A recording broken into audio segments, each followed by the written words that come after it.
عزتمن قابل احترام سپینږیریو د وطن ننګیالو ځوانانو زموږ راتلونکي نسل ماشومانو ټولو ته د زړه د تله سلام کوم. السلام علیکم ورحمت الله وبرکاته. نن په یو تاریخي دره کې په یو عظیمه دره کې د پښتنو چې همیشه یې سر لوړ ساتلی دی، صرف یې د خیبر درې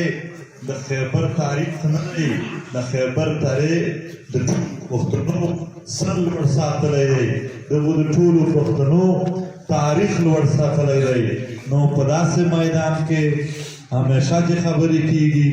څوک یې هم کوي خامخا د بې د ننګ خبره وکړي، خامخا بې د بد خبره وکړي، ځکه چې دې نه علاوه نورې خبرې د دغې خاورې سره میچینګ نه کړي.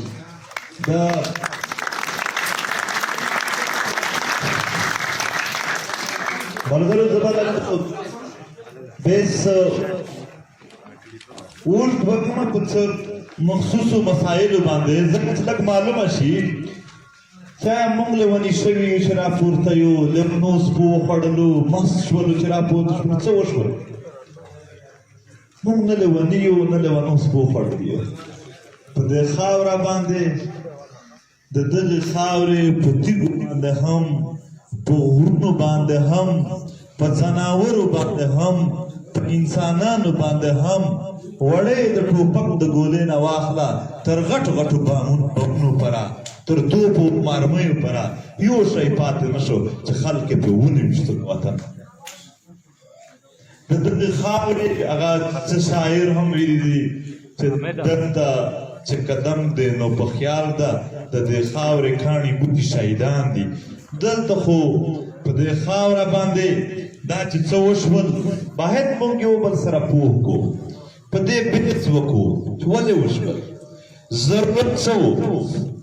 امریکا څه ضرورت و، روس ته څه ضرورت و، د پاکستان فوج ته څه ضرورت و، ولې وکړل، هغه هم دا شوق یې ولې ولرلو. ابد یې نه دی لرلی، خامخا هغو هم نه دي کړي. هغو چې کړي دي ملکونه رحم یا غصه نه لري چې په چا رحم وشي یا چې ته غصه. ملکونه خپل مفادات دی، هغه چې څه کار کوي هم د خپل مفاد دپاره کوي. په دې خاوره باندې چې کوم جنګونه شوي دي په هغې کې ډېر ښکاره خلک اربونه ډالر هم ګټلي دي. د هغې نه علاوه نور ډېر سامانونه دي چې ورځ په ورځ موږ ترې خبرېږو. په دې خاوره کې څه داسې څه پراته دي چې موږ او تاسو ته پته نشته، خو چې څوک پسې راځي او جنګونه جوړوي هغو ته یې پته وي، هغه پسې راغلي. دلته د ایجنسي خبره وشوه. د ایجنسي آیا دا په دغې جنګونو نه اول ایجنسي دلته راتلی شوه چې ښکرونه یې شوي وای بیا نه شوه راتلی، چې ښکر یې شوي وای دا بیا نه شوه نه راتلی. دا ځمکې باندې دا شان قبضه کېدای شوه نه شوه کېدی. معلومه شوله چې هم د دغې قبضې لپاره یو جنګ شوی دی. د جنګ نام بدل کړو ځکه چې که د قبضې نام یې وروی چې زه ستا باړه مارکیټ ختم کومه چې کاروبار د دلته نه وي لاړ شه د خپلې خاورې نه چیرې بل ځای، یا زه ستا د تورخم ګیټ کاروبار ختم کومه چې ته د دلته کاروبار د دا پیسې د هم زما شي، بله خاوره چې راځي هلته به هم زما. په دې دواړو کې فایده د یو مخصوصو خلکو شوې ده. نو که دوی مخامخ دا خبره کړې وای چې زه په دې پسې را روان یم، بیا دوی نه شو کولی، بیا دلته افریدي دي، شینواري دي، سلماني دي، یا نور قامونه تر چمن نه واخله تر سوات پره دغه قومونو ته چې سپینه دا خبره شوې وای بیا دشمن دا کار نه شو کولی، ځکه چې دا هم پښتانه دي چې یو ځل درته ودرېږي بیا به بل حال وي. نو د انګریز د دور نه یو پالیسي روانه ده، پښتون په فرست انګلو افغان وار، سیکنډ انګلو افغان وار، چې د برطانیا سره اول دوه جنګونه وشو. په دې کې د برطانیه دا تجربه وشوه چې په جنګ کې دا خلک شکست په جنګ نشي ورکولی نو چالاکي وکړي کار ورته یادوه یو کوه بل د ډېرو شو خبرو په آړ کې ګنده ګنده کارونه کوه چې د ده مخامخ چې کوم شی ویني چې هغه نه وي بد او پښتانه دوی ویلي دی چې دا ډېر زیات په ګهرایي کې د مسلې نه ځي دا ګهره کتاب نه لولي دا د یو شي بنیاد ته نه ځي دغو پښتنو دا مطالعه نه ده کړې چې په دنیا کې چیک پوسټ اول کله جوړ شو چېرته جوړ شو د څه مقصد لپاره جوړ شو دغو دا مطالعه نه ده کړې چې میسینګ پرسنز دا خو د میسینګ پرسن نه بغیر دا مسله حل کولی شي نو میسینګ یې ولې جوړوي دا په دنیا کې اول کله شروع شوي وو څنګه شروع د داسې په دا ولا سره دا چې کوم جنګونه په پښتنو کې روان دي د دغې تاریخ د خپل لوستی نه دی په ریاستي نصاب کې د پښتنو تاریخ نشته هلته د حمزه بابا د عجب خان افریدي هلته د باچا خان د صمد خان د فقیري پیر د ترنزو ملا پې ونه دغو ذکر هلته نشته هلته خو د سرسید احمد خان ذکر دی هلته خو د سم ذکر دی هلته خو د اقبال ذکر دی ځکه زه اکثر دا خبره کوم حقیقت دی چې کومو خلکو خپل تاریخ لوستی دی هغه د خپلې خاورې په مفادات پوهېږي کومو خلکو چې د خپلې خاورې تاریخ نه دی لوستی هغه د خپلې خاورې په مفادات نه پوهېږي دلته په نصاب کې زموږ تاریخ زموږ نه لرې په نصاب کې زموږ تاریخ زموږ نه لرې د بلې خاورې تاریخ یې راته راولوسته نو زه به ظاهره خبره ده چې په واګه باډر مسله جوړېږي نو ما ته په کتابونو کې د هغې دومره اهمیت دی چې زه به خامخا وایم چې 2 قدمه آګې لړونګه څنګه لړونګه یار دلته خوار وطن دا خواره خاوره دا پښتانه په کوم وخت چې ژوند تېروي څومره من دي دلته یې د سترګو دید ختم شه په خپلو زامنو پسې څومره پلارونه لیوني شول د جام آزاد هغه دماکه هم د خیبر خلکو هیره کړله چې یو ماشوم د کور نه 10 روپۍ رااخیستې وې منډه یې وهله چې دوکان چې څه راته وکړمه او په لاره دماکه وشوه او 10 روپۍ چې دی مړ پروت و داسې ټینګې نیولې او نن چې د هغو وینو تپوس کوې پلارو کچ توی شوه د ماشومانو د سناناو د بل هم د هغې تپوس کول غداري ده ایجنټ دی بل دی بل دی بل دی د دنیا نه بد لقبونه راشي څومره بدې خبرې هغه په ده تړلېږي خو د خوند خبره دا ده د دښمن سره الزام نه علاوه هېڅ نشته د پروپیګنډې نه علاوه ورسره هېڅ نشته الحمدلله موږ خبره کو څه د ځمکې په حقایقو په رښتیاو یې کوو نو کیسه دا وشوله چې دلته د جنګونه سټارټ شول نو یو مخصوص خلق د اول ساوت وزیرستان کې سټارټ شول څه یې مړي وکړل څه یې راکټ وویشتل څه یې حمله وکړله دغو بادار ورته وویل څه قبایلي امایدین یې راوغوښتل چې یاره په تاسو بده ورځ د خلکو معللوي هغه کوي دغه کوي زه یې درته لرې نه کړم هغه وویل یاره بده بلا باندې اوښتي یو ته که راشې راته لرې کړې دا خو به ډېره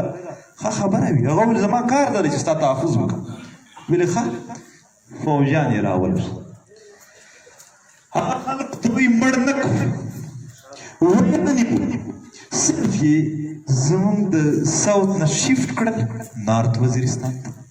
خو په دې معنا یې زموږ وزیرستان ونیو ساوت په نارت کې هغه خلک لګیا شول لوکل طالبان وغیره دا جوړول یې شروع کړل چې شروع یې کړل بیا مړي وشول بیا سرونه کټ شول بیا حمله وشوه هغه ورته وویل هو د نارت وزیرستان خلک یې راوغوښتل چې یاره بده ورځ ده در به نصیحت کړېدلی ځینې خلاص هغه ورته وویل چې یاره دا خو ډېره ښه خبره ده هغه راغلل دا شروع کړل څه پکې د چا کور ړنګ څه پکې چا څه پکې څه خو لنډه دا ده چې آیا ونه ویشتل نه یې ونیول هغه شیفټ شول د نارت وزیرستان نه صرف بدل کړل کورم ایجنسي ته هم په کورم کې دا لوبه ووتله کورم خلکو ته وویل چې بده بلا ده چې خلاص دې کړم داسې بیا اورګزو ته راغلل په خیبر کې څه اول نه هم تاسو لږ څه مست خلک و دلته څه هغه پرې راغلل داسې تلل تلل د علم غره په راکیسه ورسېده د انسیکیورټي په دوب باندې انسیکیورټي چې ته غیر محفوظ شي بیا د سیکیورټي ایجنسي باندې چې بیا د محفوظ په دې نام باندې د فاټا په اسانه طریقه سره ونیول شو 15 لکه پښتانه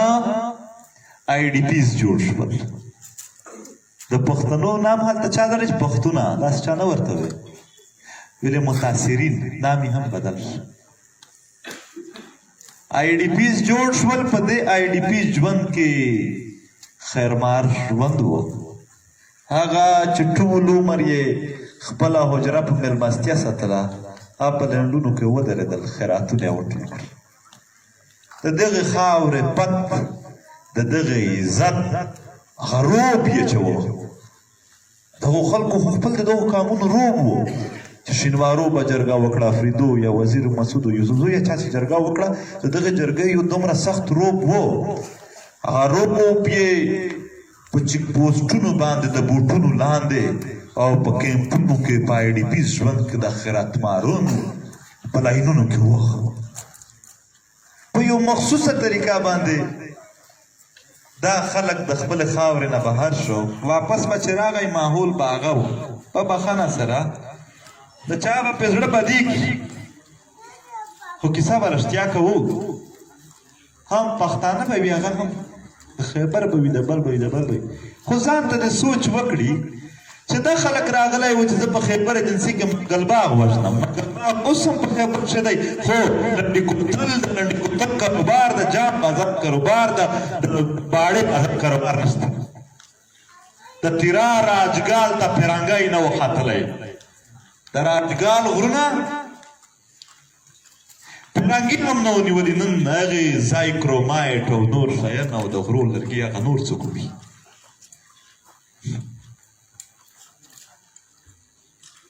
دا د جنگ په نامه باندې د وارن ټیرر په نامه باندې دا دروغ وویلل شول هم امریکې په افغانستان کې او دلته یو لوبه شروع شوه دا اول نه دا حکومتونه چې راتلل دا دغو خلکو پکې لاس و دغو سی آی او اس ای دلته ټریننګونه ورکړي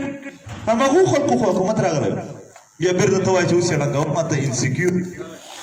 دا یوه لوبه وه ملګرو سپینګیرو یو کتاب دی یو جبريل نام یې دی لیکلی دی یوه ناول یې لیکلی ده 100 year of solitude د تنهایۍ 100 کال دی د یو کلي متعلق یې ناول لیکلی دی چې دا کلي هېڅ نه وي لیدلي د دنیا نه خبر نه وي بس په خپل کلي کې ژوند وي نو د مارچ په میاشت کې په دوی باندې د خانه بدوش د پونده ټایپ خلک راځي نو هغه بیا ځان سره څه سوداګانې والا سامان راوړي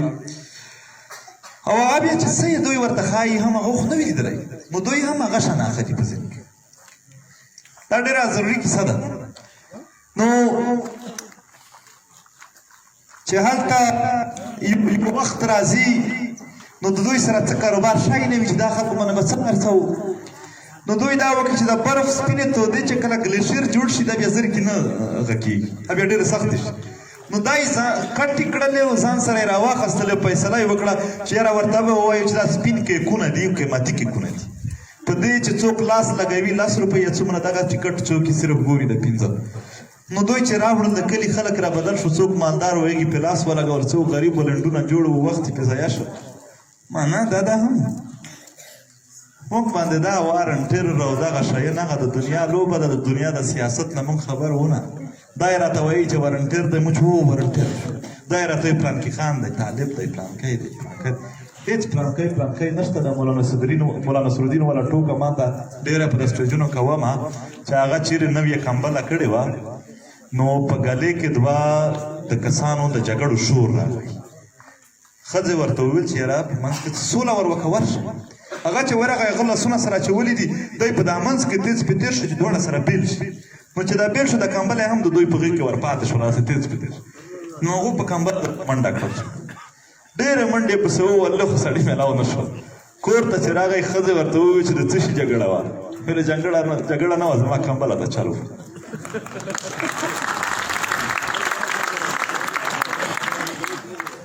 خلک کاروباري شوي دي دومره خو به پرې پوه یو یار هغه ځمکې هم نسي په بله ورځ په مونال په اسلام آباد کې یو هوټل دی په هغې هم دعوا ور وکړه بل ځای کې چېرته سیمنټ فیکټرۍ جوړوي چېرته بل شی جوړوي کاروباري خلک دی داسې نه معلومیږي چې د فوجانو افیسرانو ته دوی د جنګ ټریننګ ورکوي که د کاروبار ځکه چې دومره ښه پرې پوهېږي هر ځای کې د نیولو سمې تکنیک ورسي نو دا دلته د دغې خاورې کاروبار روزګار ونیول شو نو دا به چیرې ځي دا به ځي دا به په پنجاب په سیند د عربو په ملکونو کې مزدوري کوي د دنیا د 30 ملکونو آبادي په 1 کروڑ نه کمه ده او د پښتنو 1.5 کروڑ خلک مسافر دي په دې پردو وطنونو کې دوی چې څوک راغواړي هم د خره او د سپي په لفظونو باندې په د عربو کښې راغواړي روزانه کشمار کې نو پښتنو ته د دغې روزګار په تناسب کې په لکونو کنځلې کېږي ستاسو خوندې باندې دي دا زموږ د وطن عزت نه دی په دې پردي وطنونو کې څومره دیکې وشي د دغه حساب چا کړی دی پردي خو پرېږده په خپل وطن باندې هم داسې نظام راته جوړ کړی دی چې دلته هم کنځلې او دغه شیان دي زموږ ژوند چې په دې خپله خاوره ننګ نه کوې هلته دی څه نه درته وایي هلته به ته چې په دې خپله خاوره د څومره بېعزتي مرګونه څه هم کېږي ته په دې غلې کښېنې دې ته دوی امن وایي او دی چې کومه باداري او ستا اختیار وړي او جنګونه یو شی بل کوي دا چې څه کوي دې ته دوی امن وایي خو که دا د دغه خلاف خبره وکړه چې نه دا مه کوه دا ته دوی انتشار وایي د خپلې خاورې په لوټلو باندې په وهلو په ټکولو باندې د دغو په مخالفت چې خبر کو چې دا د نوي ده ته انتشار ویل کېږي دا به جنګ درته راوړي دا به هغه در وکړي دغه به مصیبت جوړ کړي کسان به د جیلونو ته راشي نو غاصب چې د یو غضب نه پورته کوې د یو قبضې نه نو زور خو به خامخا غواړي هغه زور ته مزاحمت وایي هغه زور ته انتشار نه وایي دلته یې تعبیر کړی په یو بله معنا ده د NLC یو دلته نه دغه NLC دا چې د تورخم یې نیولی دی دا چې لنډي کوتل یې نیولی دی دغه خو غلام خان چې کوم غدی د تلو راتلو لرته هغه هم نیولی دی انګور ډی هم نه نیولی چمن یې هم نیولی دی هم دغه NLC په کراچۍ کې چې کوم PSO کمپنۍ سره د پښتنو 6,000 آیل ټینکرې وې هغه چا واستلې نه یې خبر هغه هم NLC دا د دغو کاروباري خلکو مختلف برانچونه دي NLC د دغو د نیولو د کاروبار FWO یې د روډونو د ټیکې WC د دغې راغلل په دغې خیبر شي دا چې ولس یې غریب اوسېږي دا چې جمعې ته خپل بچیانو ته بوټونه کوي هم نو یو څه طریقه جوړه کړي دومره د څه وخت پیسې ورته جمع کړي دا چې د اختر د خوشحالۍ لپاره هم د مرضۍ مطابق کپړې نشي ورته کولی هم د دغې په سره د دغې په وطن کې دلته خلکو داسې بنګلې جوړې کړې داسې په عربتیان کړل ځانونه چې سوچ ته نشي کړلی هغه خیبر چې څوک ورته چپړاسي راځي هم چې واپس ځي که نیراپتې شوی د هغې خیبر بچیان د پېښور په هوټلو کې جاړو وایي د هغې خیبر بچیان فلاحو په بل ځایم کې ریډې لګولي دي چېرته ټرک چلوي چېرته څه شي هم د وسایلو د نیولو دا طرز هسې هم روان و په مرجر نه اول هم روان و اوس روان اوس یو بیل پاس کړی دی دا سپینګیري دی په دې خبره توجه وکړي یو بیل یې پاس کړی دی چې دا چې څومره وسایل دي دا به د حکومت وي دا د حکومت پراپرټي ده یعنې دا د حکومت څه په ساده لفظونو کې ورته ویلی شو د حکومت ملکیت دی اوس لږ په دې خبره کوو زموږ په خاوره کې غرونه دي نو زه خو څه اګریکلچر لینډ نه یم زه یو د غټو غټو پاټو یا غټو غټو باغونو مالک جوړېدی شم نه شم جوړېدلی زما په خاوره کې خو مدنیات دي زه خو به په هغې کاروبار کوم پنجاب ته خدای ځمکه ورده هواره دی به غنم پې کري سیند ته خدای کویله ورده یو یې ساحل ورده هر چې ته خپل خدای څه ورکړي که نن د پنجاب په غنمو باندې حکومت دا نوټس جاري کړي چې دا د ریاست ملکیت دی هو په هو دا داسې کیس دی لکه زموږ مدنیات ځکه چې د کاروبار په خپلو غنمو نه زما په خپلو مدنیات وي سپین ږیرو که نن دی ووایي چې پنجاب غنم به د ریاست ملکیت وي دا پنجاب ورسره مني نو تاسو څه غلي ناست یئ چې ستاسو په وسایلو باندې کیسې کېږي موږ ورته غلي یو پنجاب چې نن په خپل پنجاب چې دننه یو کاروبار لري خو ښه زیات غنم او نور شی چاولی وکړي بل شی په دې لري زما خو غرونه دي زخمه وسایل ما ته هم خدای د روزګار سامان راکړی دی نن د عربو په ملکونو کې یو پښتون یا به د خیبر وي یا به د وزیرستان وي لاس به پورته کړي چې خدایه پاکه ما ته نوکري راکړي خدای به هم وایي چې دومره علم خو مې په تا فرض کړی چې دومره د خپل ژوند وپېژنې نو دغته خو ما پېټرول ورکړي دی عربي ته تا ته خو مې ماربلې تا ته خو مې نفرایډ تا ته خو مې سره زر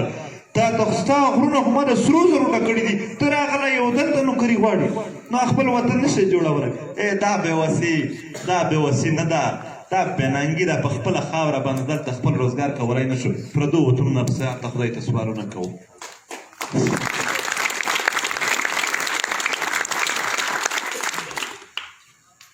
لږ همت پکار دی دا خاوره داسې نه جوړېږي په کالونو کالونو مو راوچروله د خلکو پکې ګیرې سپینې شولې مړه شول د خپله خاوره ته یې داسې ځای نه کړو جوړ چې راتلونکی نسل یو مستقل یو ښایسته ژوند ولري دا ماشومان رالویږي په دې باندې مو چېرې زړه سوی دی د دغو هېڅ فکر نه کېږي چې دی به په کوم ځای مزدوري کوي په لاهور کې په کراچۍ کې دلته به چېرې NLC وړو کې نوکري ورکوي یا به چېرې جاسوس جوړېږي یا به د عربو په سرو صحراو کې په داسې غرمه کې مزدوري کوي ولې نه کوئ سوچ د خپل راتلونکي نسل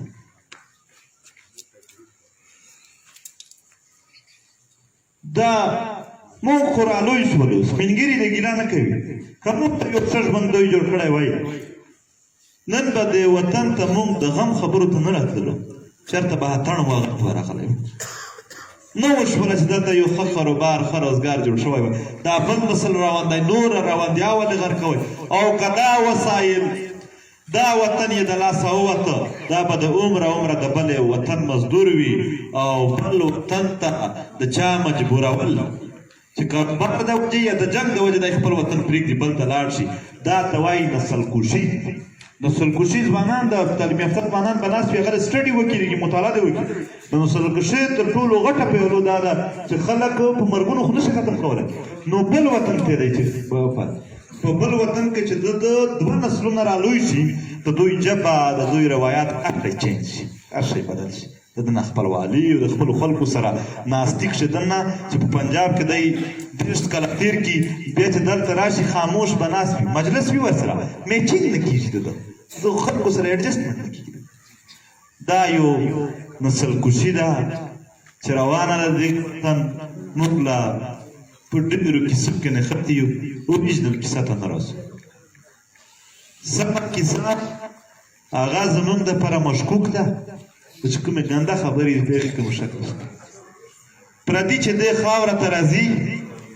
په هغه شک نشته دی هغه ته به ټول ولاړ خپل چې راځي په هغې به سر شي چې ورته ووایې دلته چې په کشمیر کې یا برما کې 3 کسان وژلي ځکه چې احتجاج وکړو دلته سره ځي په ځکه چې روان شه ټول خلک به درپسې روان شي پوښتنه به نه کوي چې چا څه قطب یې و نه و غلطي خو خپله بې غلطي وي هېڅ نه خو که ورته وده چې وزیرستان یا باړه یا بل ځای کې درې کسانو زه چې احتجاج وکړو خپله غلطي وي بل څه یې کړي وي هغه د دغه د زما کار ده زما روزګار دا څه د خپلو دپاره دومره پردي کوئ آیا دغه رویې دا زموږ د یو بل سره د پردي کېدلو ولا سوچونه دا د دغه وطن د جوړولو دپاره بهترې دي که نه په دې سوچ وکړو خیر مونږ په دې نه ځو منظور خدای کبر دا د منظور کیسه نه ده په ناستو کسانو کې چې څوک هماغه خبرې وکړي د دغه وطن خبرې وکړي به هم غدار ډیکلیر کېږي دا د شخصیت کیسې نه دي دا د پرنګۍ کیسې دي ولې پرنګي په کتابونو کې د یو دشمن ډیکلیر شوی اعلان شوی او پاکستان خپل فوج سپینګیرو نه دی جوړ کړی چې کله پاکستان زه دعوا کوم ثبوت تاریخ شی پروت دی پاکستان خپل فوج نه دی جوړ کړی د برطانیا